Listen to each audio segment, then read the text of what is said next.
Hi, listeners, and welcome to this week's episode of I Never Knew But My Dog Did podcast.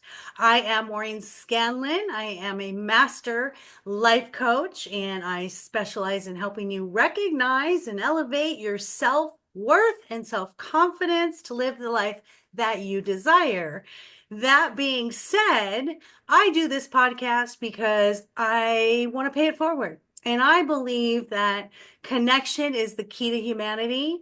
And by bringing guests that would never cross my path in any other way, or bring that knowledge and that wisdom and the storytelling, what a blessing it is. And everyone that I talk to knows this is my get to. And once again, I bring you a wonderful guest that I get to talk to today. And his name is Bob Martin. And he has a remarkable journey that spans from being a high-powered criminal trial lawyer during Miami's infamous cocaine cowboy era. Ooh, we are so going to get into that because I'm a crime junkie. I am a crime junkie. I should have been a lawyer because I argue continuously. And I'm mad crazy about justice. So I just love this and I can't wait to pick your brain. From a criminal trial lawyer to a mindfulness coordinator. Now that's what I'm talking about. He is expansive from one end of the spectrum to the other, and he's also a community leader. He draws from his experiences from being a criminal lawyer, a restaurant owner, a corporate consultant to help others discover clarity, resilience, and peace. Currently a professor of wellness and mindfulness coordinator at Elon University, Bob integrates Taoist teachings, brain science, and psychology into practical lessons for breaking free from limiting beliefs. Woo! His story of transformation offers powerful insights into living a meaningful life. Whew. Oh my gosh. Oh, Oh, isn't he wonderful? That person I just read about? It's amazing. Isn't it great? Can you believe that's uh, you? yeah. Um, yeah. So, you had me at the word pay it forward. And I think that with all of that wonderful introduction, you deserve an introduction yourself. I mean, it's not easy to put together a podcast between get the technology together and then get all the guests and the scheduling and all of that. It's just a lot of work. And what do you do it for? You do it so that folks like me have a platform to go and talk our heads off. And that's just an act of love. And so, back at you. Oh, bless your heart. Bless your heart. And that's what I feel like because I live by the starfish story. If you know the starfish story, Hmm. the little boy walking down the beach throwing the starfish into the ocean, and the old man says, "What are you doing? There's thousands of them. You're not going to make a difference." And the boy throws the starfish in the sea, looks at the man, and said, "It made a difference to that one." And that is always my goal, whether it's my books, whether it's my podcasting or my coaching, and bringing guests like you where we can just see how your life can change its trajectory. And this is how we start I Never Knew is we talk about at first what is our knee story. And that's the moment when you were on your knees in your life and you just had this either an epiphany or a profound understanding that things needed to change for you. I had to do something different, or I realized my purpose and I need to go step into my purpose. So I know we have many of them. Can you tell me one of your knee stories? Yeah, yeah, sure. There's the capital T, capital H, capital E knee story. And so yeah, I was a criminal trial lawyer. It was the Scarface era in New York, in Miami. You know that movie Scarface and Miami Vice and all that stuff. And yeah, I was doing a lot of work for a conglomerate of folks that stretched from the Colombian cartel to the Italian mob and the like. And I was full of myself. Just as the cat's meow, and was doing well, and I was respected by the courts and known by the rest of the folks in the field, and I was in the news a lot, and it's all of that. And meanwhile, my private life, my personal life is kind of going to pot. I might mean that more literally than figuratively. As you said, it was the cocaine cowboy days. There was a lot of stuff around, and I was hanging out with those guys. And my wife was having her problems with alcohol, and her parents were having their problems with alcohol, and my kids were kind of lost, and it was a mess. It was a mess at home, and so I'm seeing a therapist, and uh, he wasn't. He was a different kind of fellow. I really took to him well, and I came to a place in my when I was, just to give you an idea of like the time frame. We're looking at probably late 1970s here, and I'm making money hands over foot. Um, I got clients walking into my office with bags of $9,000 in cash. Couldn't be 10,000 because you had to report it to the feds if it was a cash transaction over 10 grand. But I was spending it as fast as I can make it, and I have all these ideas about investing in this, and there's all these scams going on in Miami, and I had my house paid off by the time I was 32. Wow. And it came to a point where one of the investments was calling for more money, and I was going to refinance my house, and this was weighing on me. And I went to my therapist and I asked, should I do this? Should I refinance my house? Well, this is not a question you ask the therapist, but anyway, he looked at me and he picked up a couple of coins and tossed them in his hands and tossed them on the table. And he counted up some math, and he's doing some calculations, and I'm thinking this is weird. Finally, he came up with a number. Let's call it 32. And he opens up a book to that chapter, and the title of the chapter was Retreat. I didn't want to hear it. I didn't want to know it. I didn't think the way that he got to it was very therapeutic. I cursed him out and stomped out of the office. And I thought about it, though. It was feel like it was tattooed on my forehead, and it was what I had to. It was what I needed to know. And so I started to pull back from some of those excessive behaviors, and maybe thought a little less of myself, and went to that place where I was spending so much money, and I just walked in and said, it's closed, it's over, we're done, I'm sorry, everybody go home. And I saved the house, and I saved going down the rabbit hole. And a couple of weeks later, I went back and I asked him, what was that coins and that stuff that you did? And he said, well, that was the I Ching. And I said, what's that? He goes, it's a Taoist practice. And I said, well, what's Taoism? I didn't grow up in a religious home. My folks were immigrants, and all of our ancestors were wiped out, literally, either by the Bolsheviks or the Nazis. And so I didn't have any real kind of ancestral history to look back on. And my folks just didn't have a conversation about, the fact that there could be a merciful God that would allow those things to happen. And I'm not saying we were anti-religious or atheist. It's just not a conversation that I was part of. Yeah.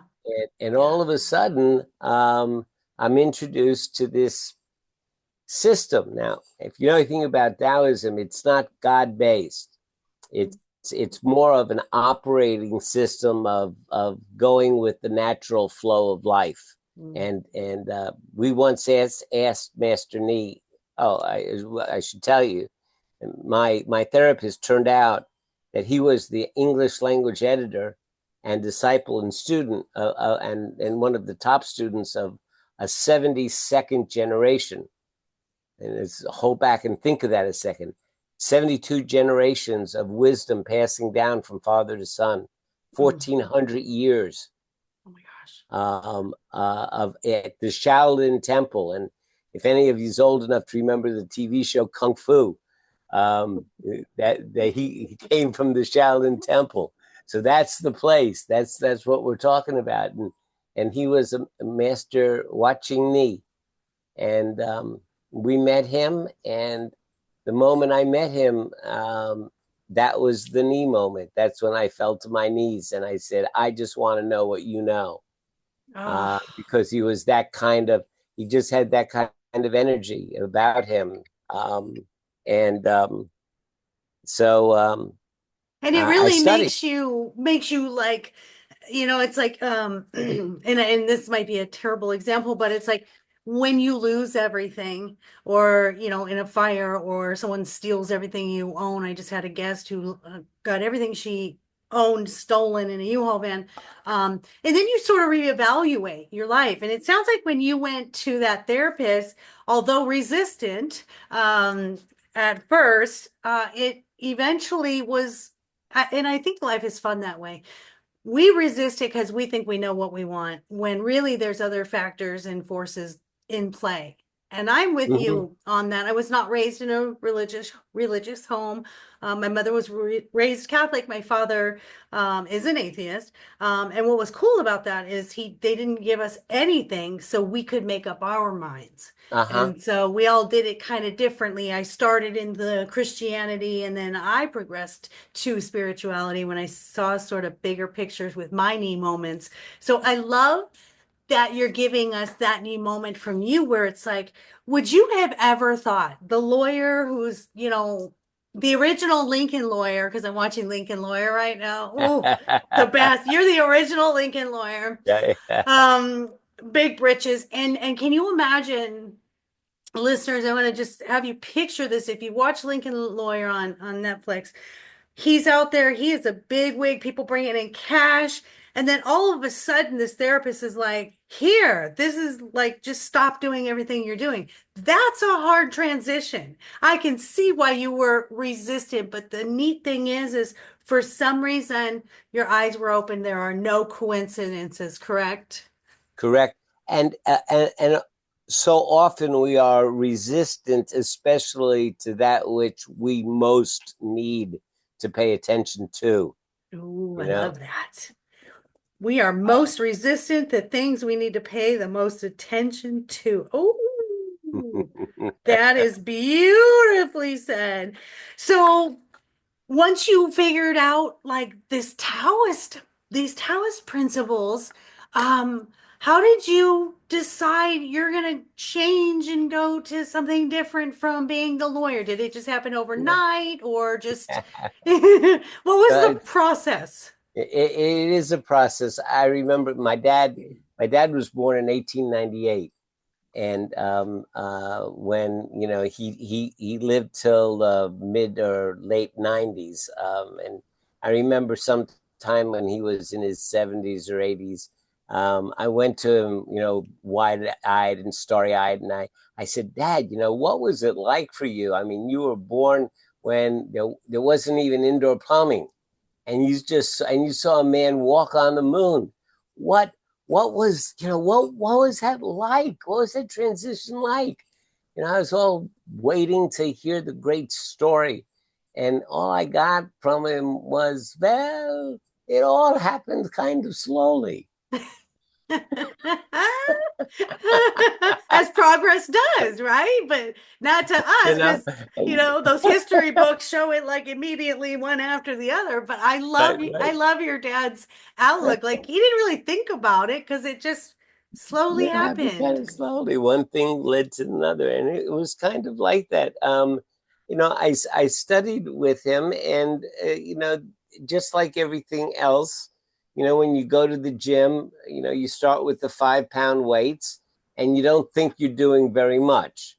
And you see everybody else, pushing, the 250 pound bench lifts and things like that, and you feel a little bit, feel a little weak, and you feel a little bit embarrassed, and you're making your way through this kind of new way of thinking, and a little quiet and reserved with it. But then you get to the 10 pounders and you get to the 15 pounders, and now you're kind of in the conversation, and you kind of know the people that are coming to the gym, and you're nodding hello to them, and then now you're kind of part of the group, and it's kind of like that, with anything new. And it was learning, and Master Knee was, um, I guess the best way to describe him would be this. We asked him once, why do they call him Master? And he was a guy, he chuckled a lot. He chuckled a lot. And he said, well, I called Master because I have mastered life. And he chuckled and walked away and left us with that. Oh. So then we wouldn't leave it alone. He said, well, what does it mean to master life? And that's what he told us. He said, when you have learned, the grasshopper, Take the pebble from my hand. take the pebble from my hand. When you have learned, grasshopper. So he said, when you have learned to interfere the least, yet have the greatest impact, you've mastered life. I love that. I love Yeah. that beyond measure, because Beyond measure. we Beyond measure. think we have to say so much and do so much and respond so much and think so much. And I love that because I am a talker, as you can see. I can Mhm. overshare, I can overtalk. I've been this way my whole life. I've been just I think I've been, as the kids call it today, extra. I think I've been really extra my whole life. But you're right. When I started my spiritual journey and I pulled back, retreated, I learned that same thing that he just said, where you don't have to, and I say this to my coaching clients, you don't have to complain and you don't have to explain. And if you keep that in mind, the less you say, the more you're saying, right? Yes. Yeah. Yeah. Yes. Yes. Absolutely. The whole less is more thing, but that's it. Of course, we got into it a little more deeply, and I think one of the better metaphors to help explain what he meant was, if you're out in the ocean and you want to get to shore, there's a few different ways that you can go about it. And think of this, of course, metaphorically. You're in a situation where you have a great idea and you want to share it with people. Well, there are times when they're open to listening to you, but there are times when they're just not.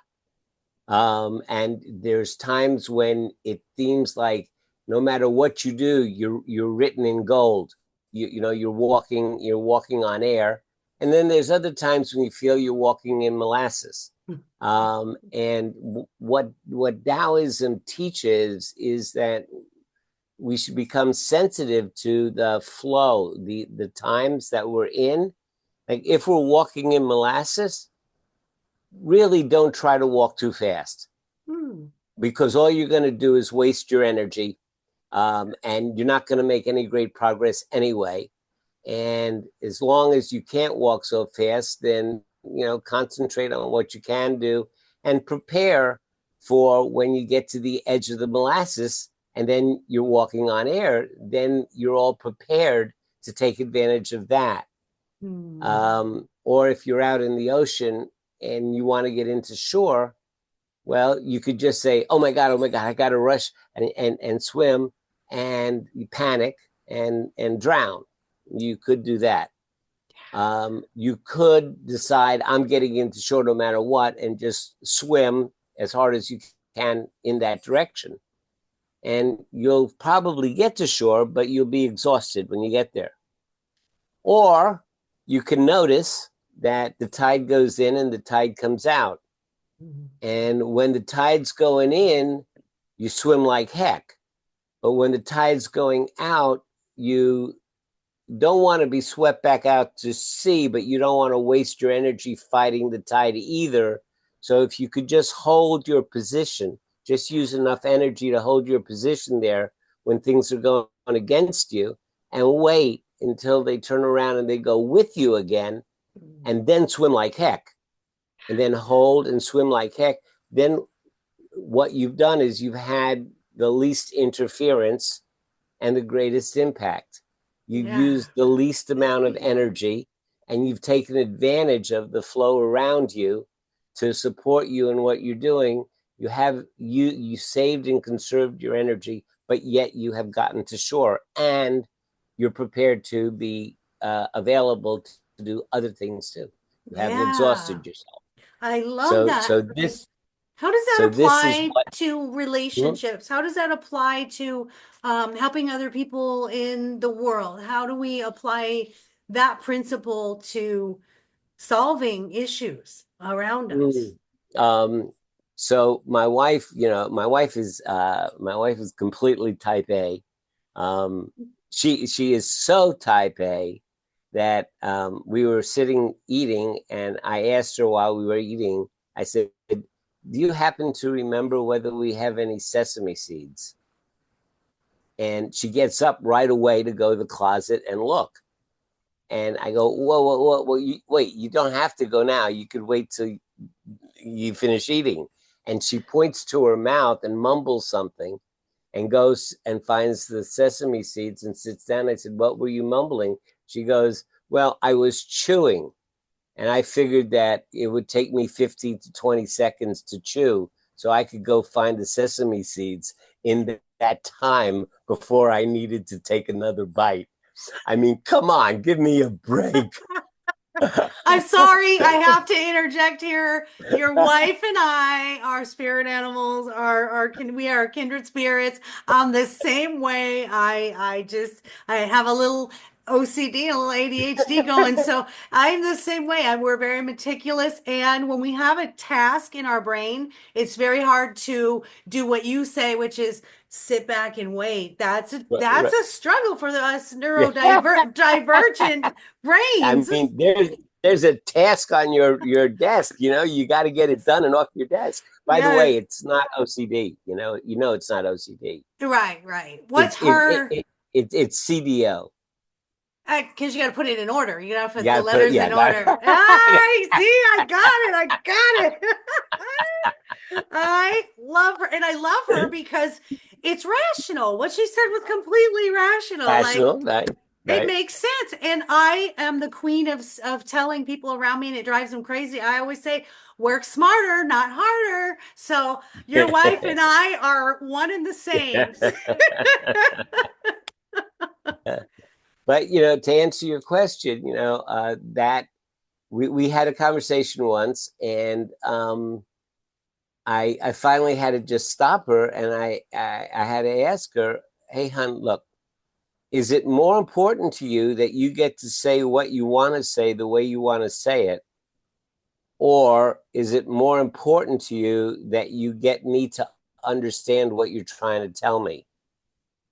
Good Oh, one. oh, well, no, it's more important that you understand what I'm trying to tell you.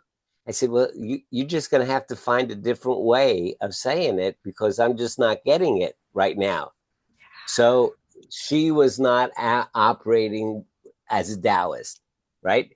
Because Yeah. she saw that there was some goal she wanted to go, and she wasn't contemplating it or thinking it or figuring out what's the most efficient way of me going there. She was just doing whatever her impulse was telling her to do. And it was using a lot of energy, and it wasn't getting me to help. It wasn't getting me to understand. Yeah.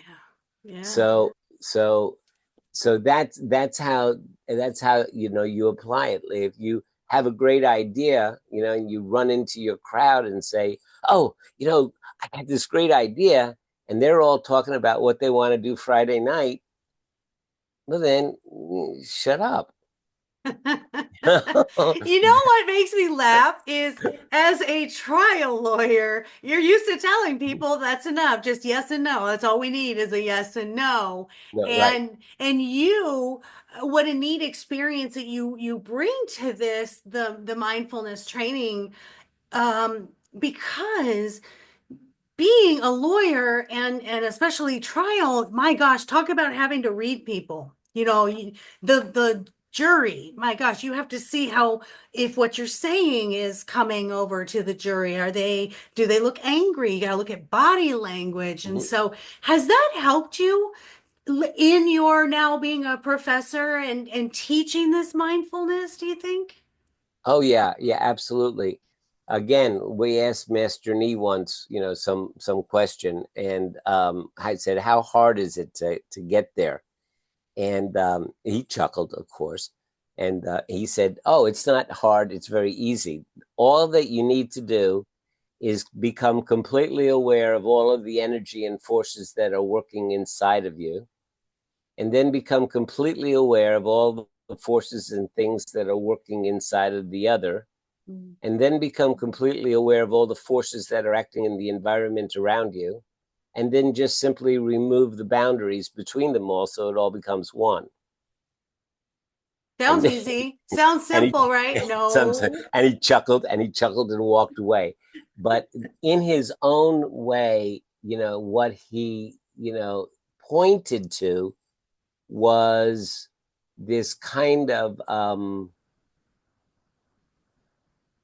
undifferentiated awareness that that is a skill that you can develop, where you start to get a feel of what's happening. You talk about going with the flow, and that's what Taoism all is all about. But the flow sometimes is going towards the shore, and sometimes it's going against the shore. Sometimes the flow is contentious. Sometimes the flow is progressive. Sometimes it calls for you to retreat. Mhm. Sometimes to advance. Sometimes the flow calls for you to punch through.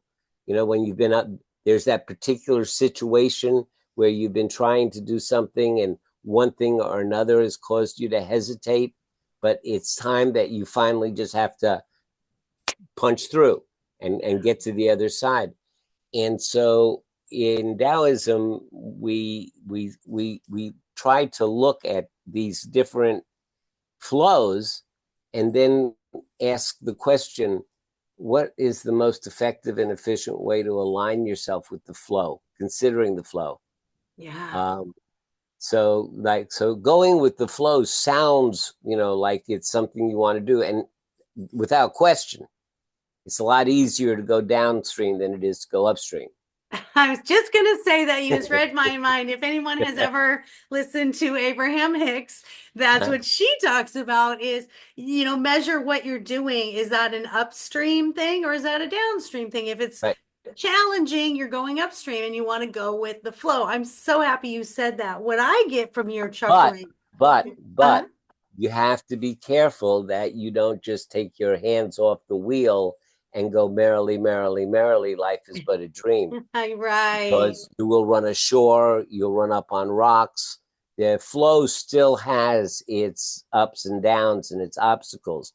You can go downstream, and sometimes the water's calm, but sometimes it's white water, and Mm. sometimes there's a waterfall, and sometimes it's a flood, and it's wiping your house away. So you have to be sensitive, even going downstream, to Yeah. the nature of the flow, and still, learn to align yourself with it.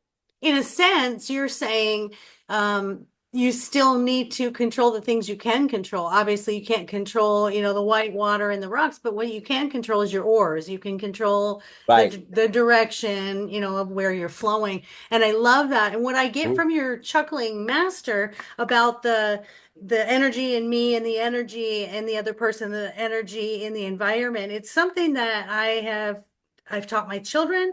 I'm now raising my grandchild, my 17-year-old grandchild. And the one thing that he is so good at that, like you said, it's a gift. It really is. It's something you can hone in on or you can get better at. But I think deep down it's really a gift. And it's finding that commonality. If you can find a common thread, like every time I get on a podcast with a guest, I've never met you before. We've never laid eyes on each other until the minute we start recording, and I'm learning about you just as my listeners are. That's why I love not doing pre-meetings and stuff like that Mhm. because the authenticity is you guys can see I'm going to try to find a common thread between Bob and I that listeners you want to know as well. So I have to find a commonality between my listeners and myself and you and me. And that Hmm. way we can all be one and we can all, you know, be in synchronized understanding, I guess we could say. So don't you Yeah, think yeah, that's yeah. really important is finding Absolutely. commonality? It lowers defenses, don't you think? Yeah. And that whole thing, that whole idea of defenses, I mean, that's a whole podcast in itself. You know, that we have this really usually very, very mistaken idea that there's something wrong with us. And that if this idea that if you really knew who I really was, you wouldn't like me. Uh-huh. This Yeah. imposter syndrome, if you really knew how stupid I am, if you really knew, this about me or that about me, you really wouldn't like me. And so we kind of create this defensive facade, this face, this mask that we put on, because I can't really come up to you for the first time. Hey, Maureen, hi, my name's Bob. I'm a jerk. You know,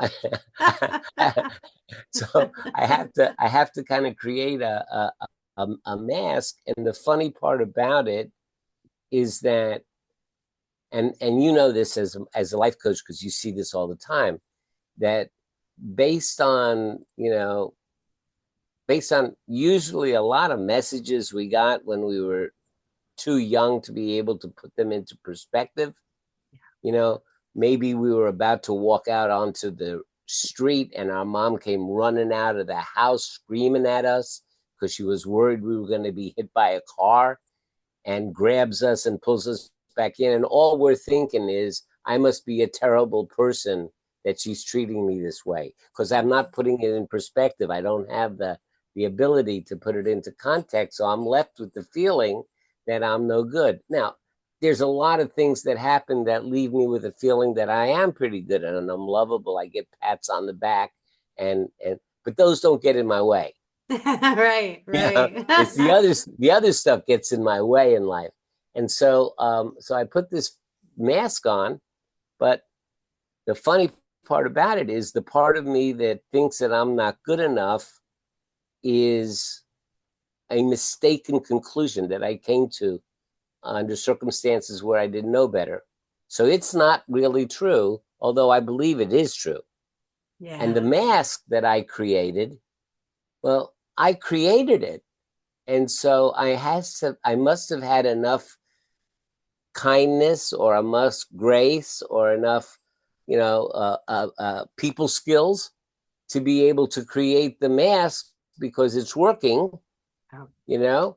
But I think it's the fraud, but it's really what's true. And so there's this kind of double reverse whammy going on. And I think that's why, and you could answer this better than I know because I'm just guessing. You see this happen all the time. This is why a lot of times relationships are going so well, but yet one of the people is feeling and they're waiting for the other shoe to drop. And yeah. because they're waiting for the other shoe to drop, they become jealous or they become suspicious or they sabotage the relationship because it's almost better to have that shoe drop than to have the anxiety of when it's going to drop. Yeah.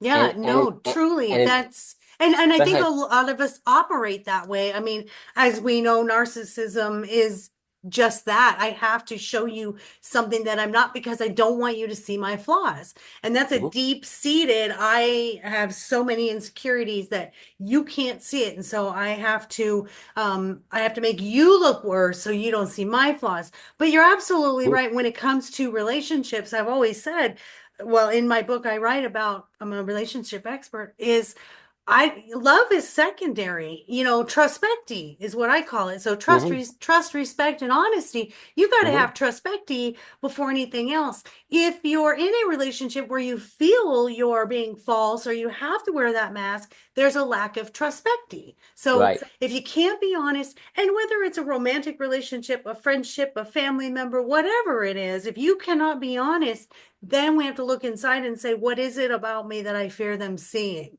So I love Hmm. the it's a fake it till you make it imposter syndrome where I'm going to try to be something that I think other people want me to be because growing up, like you said, someone told me that wasn't okay to be what I am. And as far as beliefs, I love something that one of my guests had said. They said, look at your beliefs and decide, was it something I gave myself or was it a belief someone gave to me? And I think that's really a good way of kind of filtering your beliefs. Oh, someone told me I was clumsy. Am I really clumsy? No, I'm really not. I'm going to discard that belief that I'm clumsy because someone gave it to me and I don't believe that. Hmm. So, don't you think that would be a great way for people? Because I think that's how we get in our own way is that, well, that skewed belief system about ourselves, and half the beliefs are not ours to own. Hmm. That's true. That's true, and that's where the difference in I think maybe the Eastern and Western approach. The Western approach is very fact based. Let's take a look at what you're thinking and whether that's accurate and whether it's not. Yeah. The Eastern approach is energy based.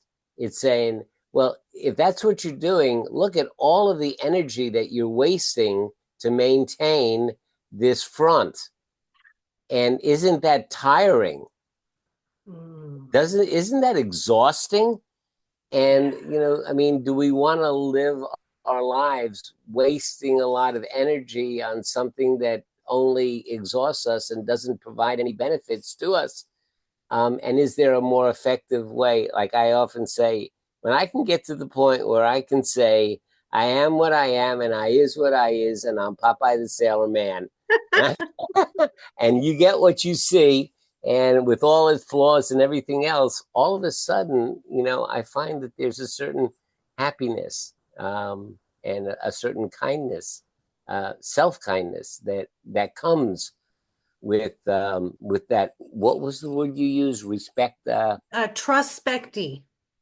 prospective. Oh, love that. I love that. Thank you. Love that. Because I was in so many abusive narcissistic relationships, I had learned because how many of us, when I'm coaching people who really need to get out of a dysfunctional relationship, how many of us have heard, but I love them, the love I learned time and time again in the same terrible relationships that the love didn't matter. I can love a piece of chocolate cake, but do I trust you? Do I respect you? And can I be completely honest with you and you with me?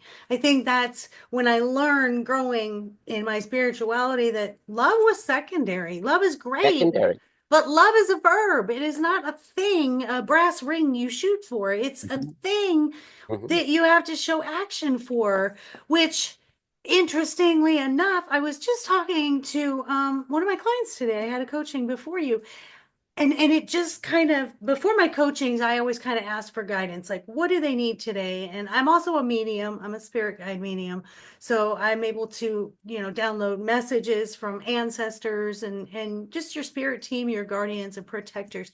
And so I'll ask beforehand, what do they need today? And it came to me, and after all of these years of doing this practice that I have in writing the books and the podcast, I realized what a big difference there was between self-confidence and self-worth. Mhm. Self-confidence is I believe I have value when I go out into the world, and I believe I'm going to bring value and people are going to see my value. I have confidence Mhm. that I'm Mhm. bringing something. Mhm. Self-worth is I have value and it doesn't matter if anybody else sees the value. Right, right. That was such an epiphany moment for me. I have goosebumps right now. That was an epiphany moment for me just today when I thought, sometimes that's what's missing. We have confidence, we have a self-esteem, but do we truly have self-worth? Like, Right. Right. self-worth takes action. Self-worth takes being by yourself, doing things for yourself, doing inner work that's not pretty, really realizing there's things that you don't like about yourself that you could do better. It takes action to have self-worth, is what I Hmm. I believe. So I thought I wanted to hear No, your that's beautiful. That's beautiful. My son was in his third freshman year.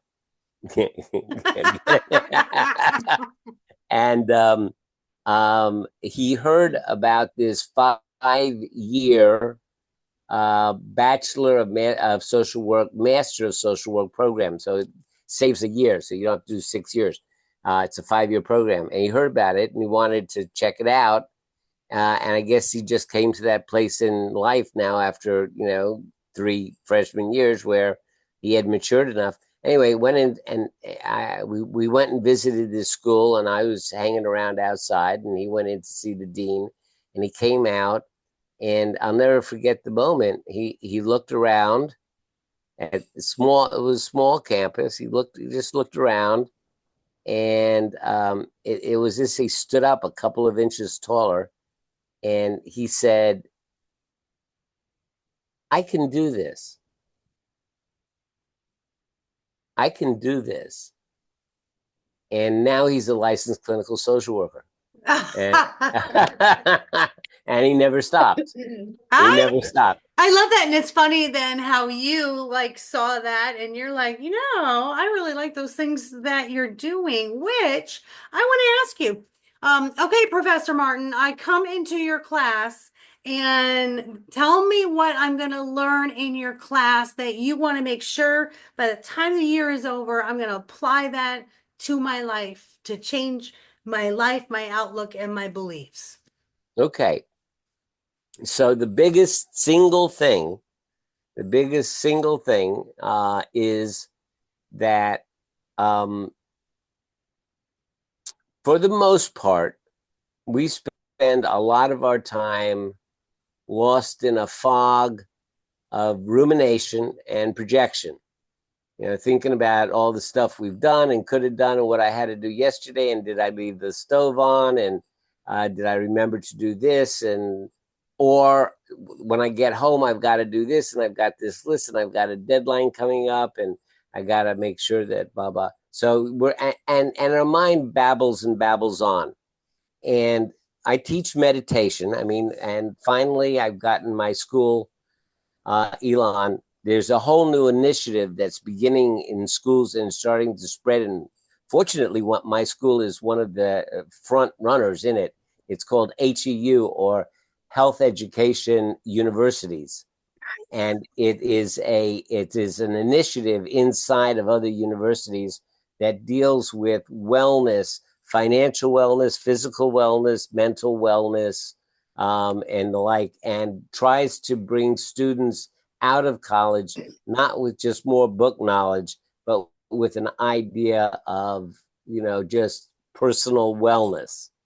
And there are now like 4 or 5 schools that my school is connected to. Anyway, so because that initiative got started, they finally allowed me and gave me a 2 credit course, where the kids actually get college credit for learning meditation.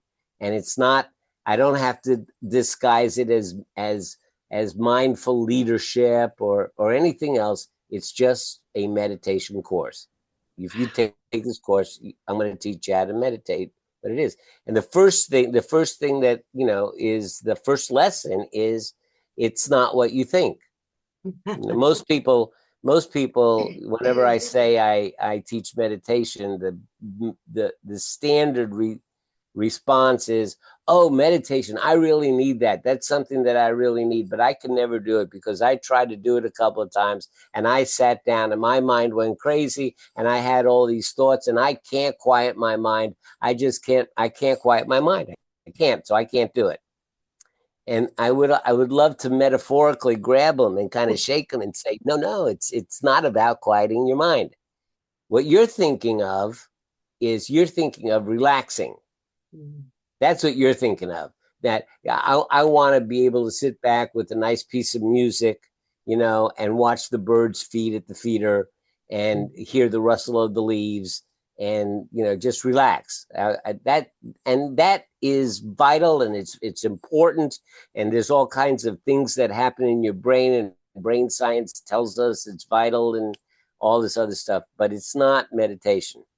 So meditation is, and this is what I hope that they learn, is when I am in my thoughts, when I am my thoughts,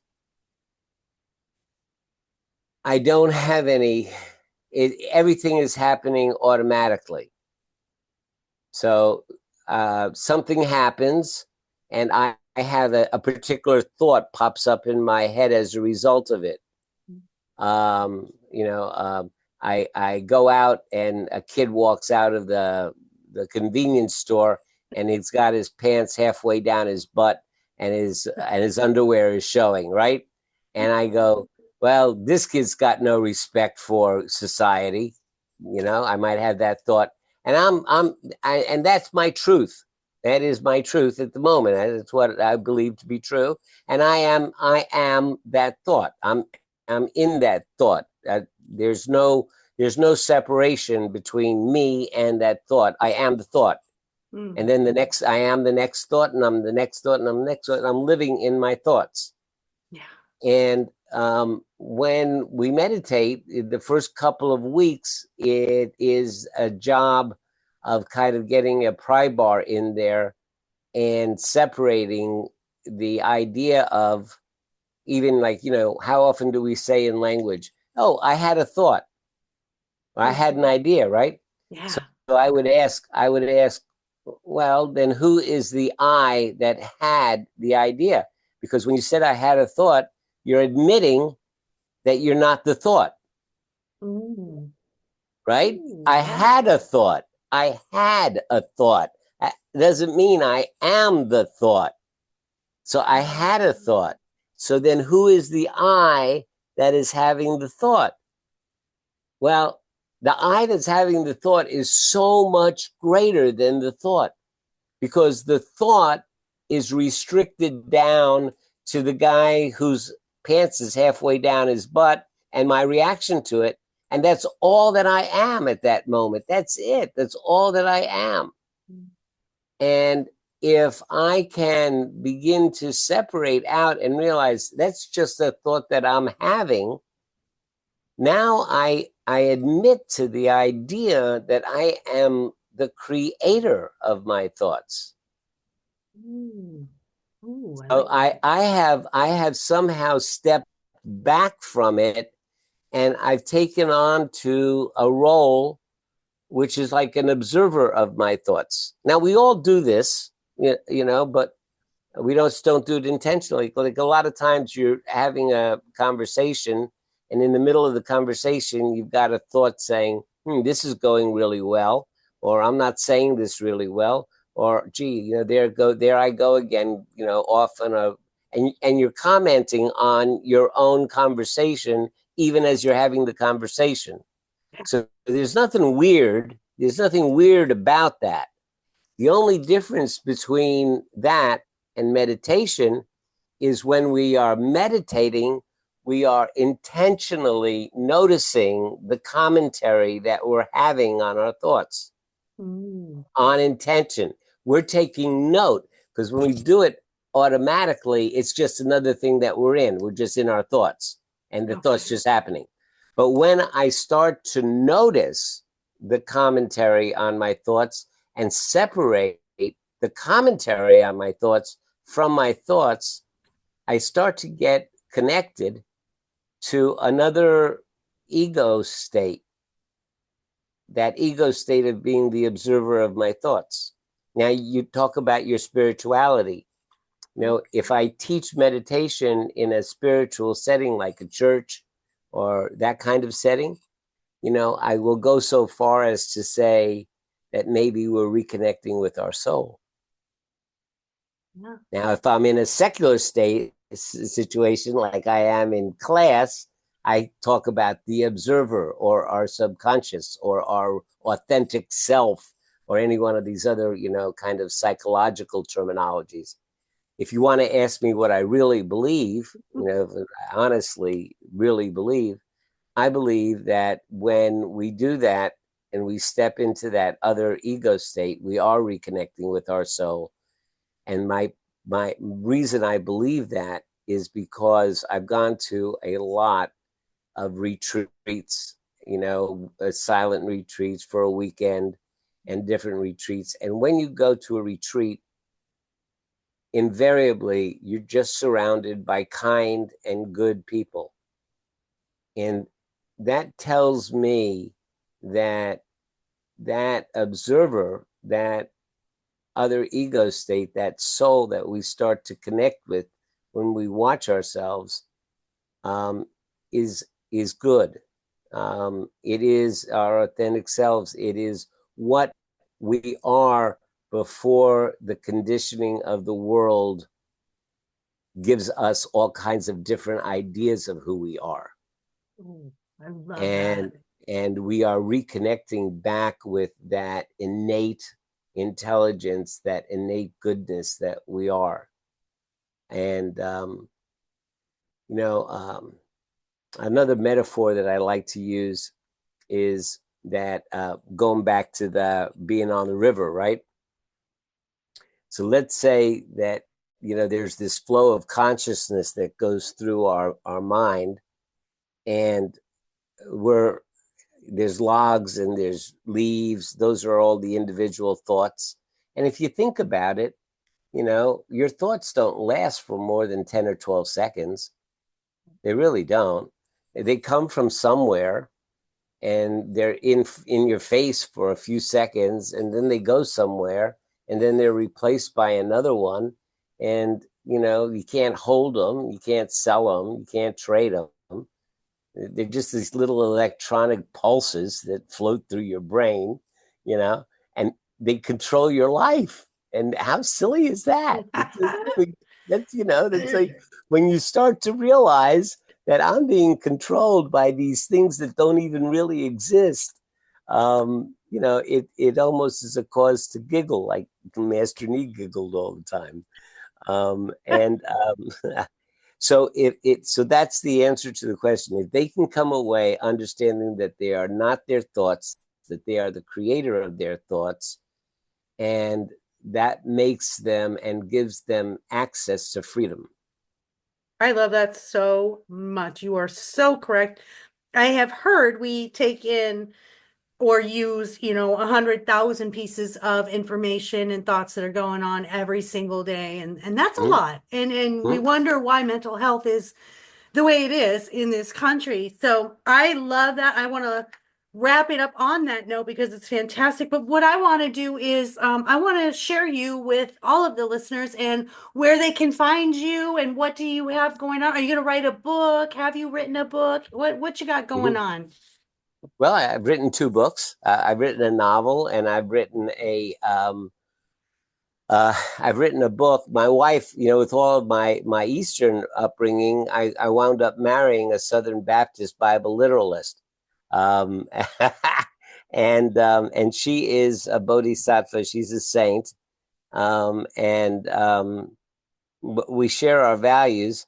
And listening to how she sees the teachings of Jesus, I realized that there's not a hair's breadth of difference between her teachings, the teachings of Jesus, and the teachings of Lao Tzu, who wrote the main book of Taoism. And so I decided that I would write a Christian devotional, like you sit down and you read a little poem before you go to sleep at night. I'd Yeah. write a Christian devotional based on the Tao, but translated into Christian terminology so that you could read the Tao in a way that you could accept it and it could sink into your mind.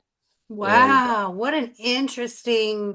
that's an interesting integration. I love that you did that you're bringing everyone together. And I've always said the same thing. I used to ask podcast guests, if you had a banner and you wanted to change the world, you're walking down Main Street in your city, what does your banner say? Hmm. What It's does all the yours say? same. It's all the same. Yeah, It's, that's it's mine. all the same. Mine is we're all saying the same thing. That's my All the same, banner. same thing. Yes. Oh Hmm. my gosh. Just Is just there different words. are you on Amazon? Is your novel I'm not. on? It's I'm on Amazon, and yeah, and Perfect. it's called I Am the Way. The reason I called it I Am the Way is that the word Tao, actually means the way. Okay. So when Jesus said I am the way, was he really saying I am the Tao?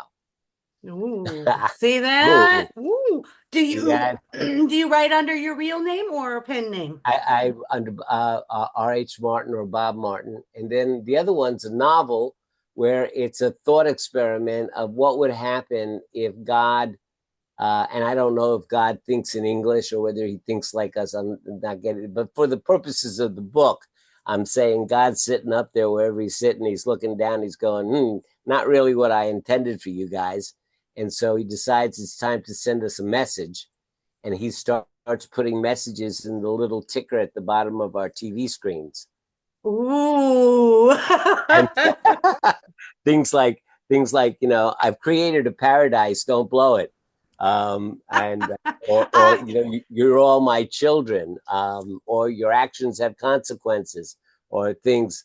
And no, everybody thinks it's a hoax to begin. It's kind of like Dan Brown meets The Crash. It's more of a psychological thing, asking what kinds of character flaws are susceptible to redemption and which aren't. If God became something that was not a question of faith but a question of reality, how would that change the way nations respond to each other? How would that change relationships? How would that change criminals? How would that change my mafioso clients? How, yeah. would it, or would it, or would it even? And Yeah. so it's an exploration of that, and it's a funny little plot. Oh, Uh, I love that. What's the name of the novel? Children of Abraham, and I self-published it back in '08, and now my publisher, who published I Am the Way, wants to pick it up, and it's going to be republished as a second edition in about a month.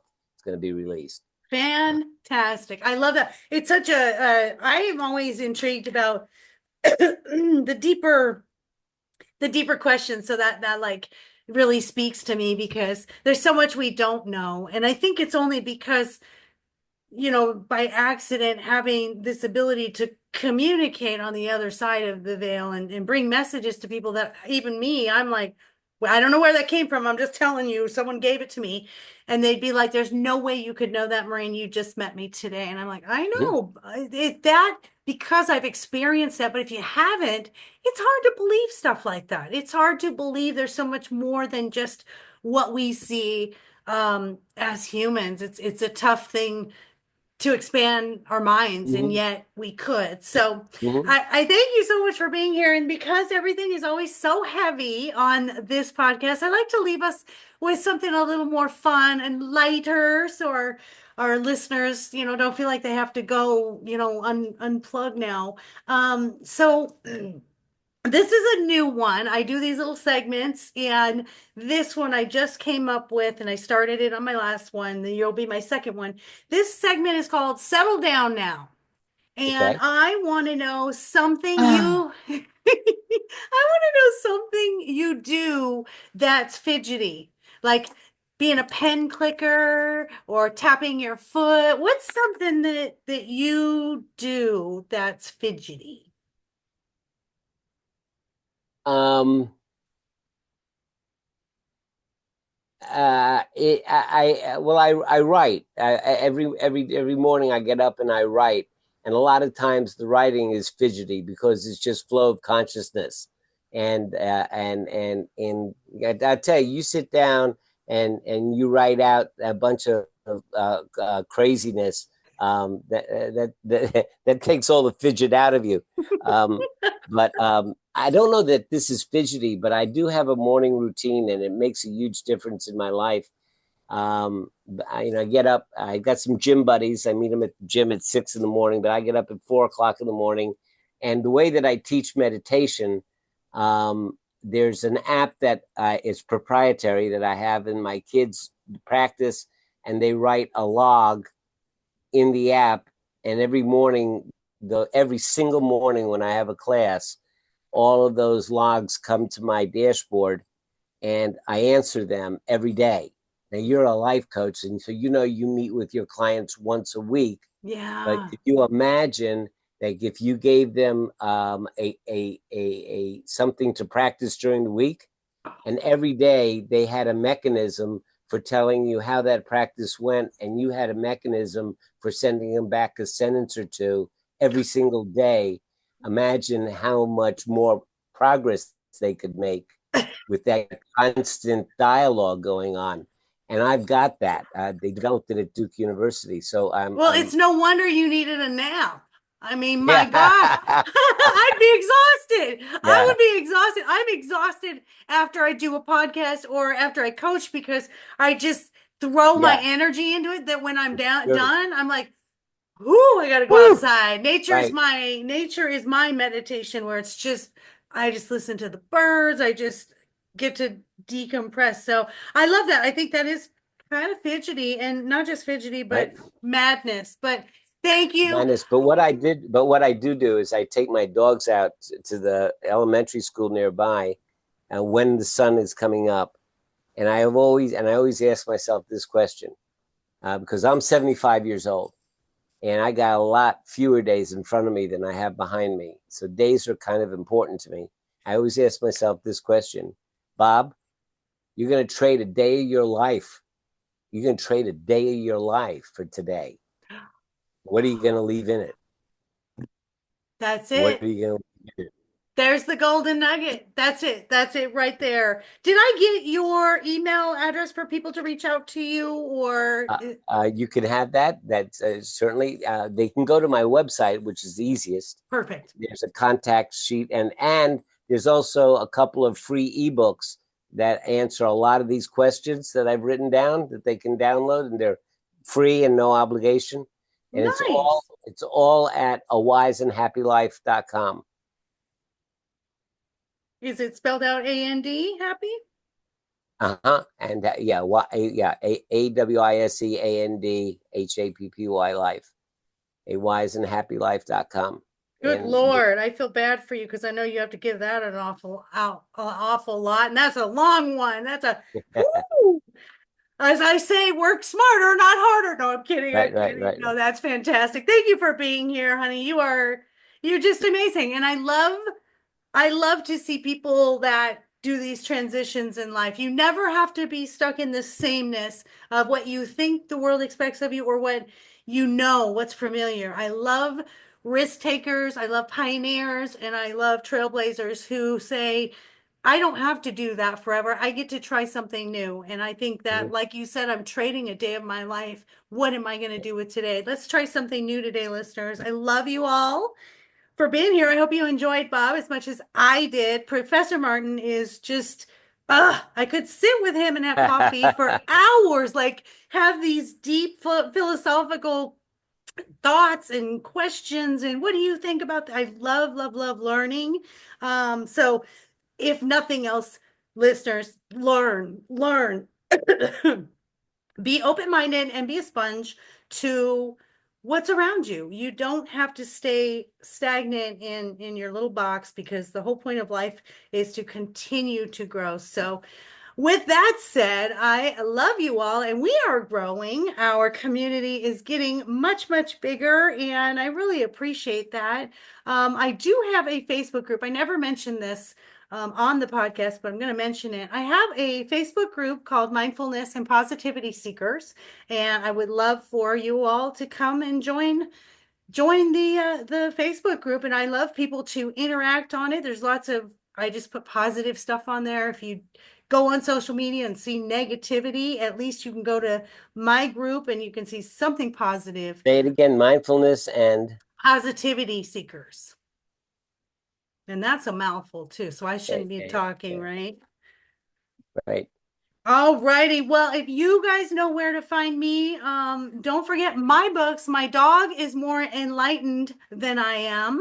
My dog is my relationship coach, and my children's book, My Dog Bexley is Just Like Me, which teaches mindfulness to our little guys, 0 to 6. So we start them off right from the beginning, being able to love themselves and have emotions and learn self-care, and through their dog they know that it's good, it's a good thing. So My Dog Bexley is Just Like Me. So those are my 3 books, and as you know, guys, relationship coaching, dating coaching, self-confidence, self-worth coaching at lifecoachmaureen.com.